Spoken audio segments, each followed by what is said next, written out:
ಕಳೆದ 24 ಗಂಟೆಗಳ ಪ್ರಮುಖ ಸುದ್ದಿಗಳು. ಚೀನಾ ದಕ್ಷಿಣ ಪೆಸಿಫಿಕ್ ಮಹಾಸಾಗರದಲ್ಲಿ ಜಲಾಂತರ್ಗಾಮಿ ನೌಕೆಯಿಂದ ಉಡಾಯಿಸುವ ಬ್ಯಾಲಿಸ್ಟಿಕ್ ಕ್ಷಿಪಣಿ ದ್ರೂತಾವಯನ್ನು ಪರೀಕ್ಷಿಸಿತು. 1980ರ ನಂತರ ಮುಕ್ತ ಸಮುದ್ರದಲ್ಲಿ ನಡೆದಿರುವ ಇದು ಕೇವಲ ಎರಡನೇ ಪರೀಕ್ಷೆಯಾಗಿದ್ದು, ಚೀನಾದ ಸಮುದ್ರಾಧಾರಿತ ಅಣು ಪ್ರತಿರೋಧ ಸಾಮರ್ಥ್ಯವನ್ನು ನ್ಯೂಕ್ಲಿಯರ್ ಟ್ರಯಾಡ್ ಗಣನೀಯವಾಗಿ ಬಲಪಡಿಸಿದೆ. ಇದರಿಂದ ಇಂಡೋ ಪೆಸಿಫಿಕ್ ಪ್ರದೇಶದ ಭದ್ರತಾ ಸ್ಥಿರತೆಗೆ ಹೊಸ ಸವಾಲು ಎದುರಾಗಿದೆ. ಭಾರತ ಜಿನೀವಾದಲ್ಲಿ ನಡೆದ ವಿಶ್ವಸಂಸ್ಥೆಯ ಕೃತಕ ಬುದ್ಧಿಮತ್ತೆ ಎಐ ಆಡಳಿತ ಕುರಿತ ಜಾಗತಿಕ ಸಂವಾದದಲ್ಲಿ ಭಾಗವಹಿಸಿ ಸುರಕ್ಷಿತ ಎಐ, ಮಾನವ ಹಕ್ಕುಗಳ ರಕ್ಷಣೆ ಹಾಗೂ ಡಿಜಿಟಲ್ ಅಸಮಾನತೆಯನ್ನು ಕಡಿಮೆ ಮಾಡುವ ಅಗತ್ಯವನ್ನು ಪ್ರತಿಪಾದಿಸಿತು. ವಿಶ್ವದ 1.4 ಬಿಲಿಯನ್ ಭಾರತೀಯರ ಪರವಾಗಿ ಜಾಗತಿಕ ಎಐ ನಿಯಂತ್ರಣ ಚರ್ಚೆಯಲ್ಲಿ ಭಾರತ ತನ್ನ ಅಭಿಪ್ರಾಯ ಮಂಡಿಸಿತು.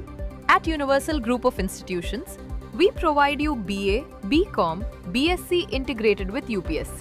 ಕಾಮನ್ವೆಲ್ತ್ ಯುದ್ಧ ಸಮಾಧಿಗಳ ಆಯೋಗ CWGC ಮೊದಲ ವಿಶ್ವಯುದ್ಧದಲ್ಲಿ ಹುತಾತ್ಮರಾದ ಆದರೆ ಇದುವರೆಗೆ ಅಧಿಕೃತವಾಗಿ ಸ್ಮರಿಸದಿದ್ದ 909 ಭಾರತೀಯ ಯೋಧರನ್ನು ತನ್ನ ದಾಖಲೆಗಳಲ್ಲಿ ಸೇರಿಸಿದೆ. ಕಳೆದ 80 ವರ್ಷಗಳಲ್ಲೇ ಇದು ಅತಿದೊಡ್ಡ ಪರಿಷ್ಕರಣೆಯಾಗಿದ್ದು, 1914 1918ರ ನಡುವೆ ಜಾಗತಿಕ ಸ್ವಾತಂತ್ರ್ಯಕ್ಕಾಗಿ ಪ್ರಾಣ ತ್ಯಾಗ ಮಾಡಿದ ಭಾರತದ ಮರೆತ ವೀರರಿಗೆ ಗೌರವ ಸಲ್ಲಿಸಿದೆ. ದೆಹಲಿ, ಕರ್ನಾಟಕ, ತೆಲಂಗಾಣ, ತಮಿಳುನಾಡು ಮತ್ತು ಗುಜರಾತ್ ರಾಜ್ಯಗಳು ವಿಶ್ವಬ್ಯಾಂಕ್ ನಿಗದಿಪಡಿಸಿರುವ ತಲಾ ಆದಾಯ $4,515 ಎಂಬ ಮೇಲ್ಮಧ್ಯಮ ಆದಾಯದ ಮಿತಿಯನ್ನು ದಾಟಿವೆ. ಆದರೆ ಭಾರತದ ಒಟ್ಟಾರೆ ತಲಾ ಆದಾಯ $2,390 ಆಗಿದ್ದು, ದೇಶದಲ್ಲಿ ರಾಜ್ಯಗಳ ನಡುವಿನ ಆರ್ಥಿಕ ಅಸಮಾನತೆಯನ್ನು ಇದು ಸ್ಪಷ್ಟವಾಗಿ ತೋರಿಸುತ್ತದೆ. ಇಸ್ರೋ ಶ್ರೀಹರಿಕೋಟಾದಲ್ಲಿ ಗಗನಯಾನ ಯೋಜನೆಗೆ ಸಂಬಂಧಿಸಿದ ಮೊದಲ ರಚನಾತ್ಮಕ ಮತ್ತು ಸಂಪೂರ್ಣ ವಾಹನ ಮಟ್ಟದ ನೆಲ ಪರೀಕ್ಷೆಯನ್ನು ಯಶಸ್ವಿಯಾಗಿ ಪೂರ್ಣಗೊಳಿಸಿದೆ. ಈ ಪರೀಕ್ಷೆಯಲ್ಲಿ ಸಿಬ್ಬಂದಿ ಘಟಕದ ಕ್ರೂ ಮಾಡ್ಯೂಲ್, ಪ್ಯಾರಾಚೂಟ್ ಮರುಪಡೆಯುವ ವ್ಯವಸ್ಥೆಯನ್ನು ಯಶಸ್ವಿಯಾಗಿ ಪರಿಶೀಲಿಸಲಾಗಿದ್ದು, ಭಾರತೀಯ ಗಗನಯಾತ್ರಿಗಳನ್ನು ಬಾಹ್ಯಾಕಾಶಕ್ಕೆ ಕಳುಹಿಸುವ ಮೊದಲು ಇದು ಮಹತ್ವದ ಸುರಕ್ಷತಾ ಮೈಲಿಗಲ್ಲಾಗಿದೆ.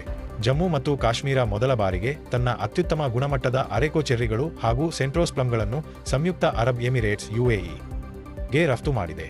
ವಾರ್ಷಿಕ 3.5 ಲಕ್ಷ ಮೆಟ್ರಿಕ್ ಟನ್ ಹಣ್ಣಿನ ಉತ್ಪಾದನೆ ಹೊಂದಿರುವ ಕಣಿವೆಯ ಕೃಷಿ ಆರ್ಥಿಕತೆಗೆ ಮತ್ತು ವಿಧಿ 370 ರದ್ದತಿಯ ನಂತರದ ಆರ್ಥಿಕ ಏಕೀಕರಣಕ್ಕೆ ಇದು ಮಹತ್ವದ ಹೆಜ್ಜೆಯಾಗಿದೆ. ಪಶ್ಚಿಮ ಬಂಗಾಳ ಸರ್ಕಾರ ಪ್ರಧಾನಮಂತ್ರಿ ಚಹಾ ಕಾರ್ಮಿಕ ಪ್ರೋತ್ಸಾಹ ಯೋಜನೆ ಅಡಿಯಲ್ಲಿ $313 ಕೋಟಿ ಮೀಸಲಿಟ್ಟಿದೆ.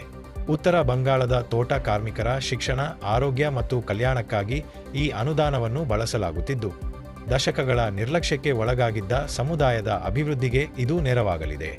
ಮಧ್ಯಪ್ರದೇಶದ ಶಿವಪುರಿಯಲ್ಲಿ $500 ಕೋಟಿ ವೆಚ್ಚದ ಖಾಸಗಿ ಕ್ಷಿಪಣಿ ಕಾರ್ಖಾನೆ ಸ್ಥಾಪನೆಯಾಗುತ್ತಿದೆ.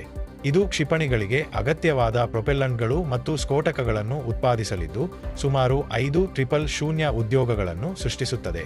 ಆತ್ಮನಿರ್ಭರ ಭಾರತ ಯೋಜನೆಯಡಿ ರಕ್ಷಣಾ ಕೈಗಾರಿಕಾ ಅಭಿವೃದ್ಧಿಗೆ ಇದು ಮತ್ತೊಂದು ಪ್ರಮುಖ ಹೆಜ್ಜೆಯಾಗಿದೆ.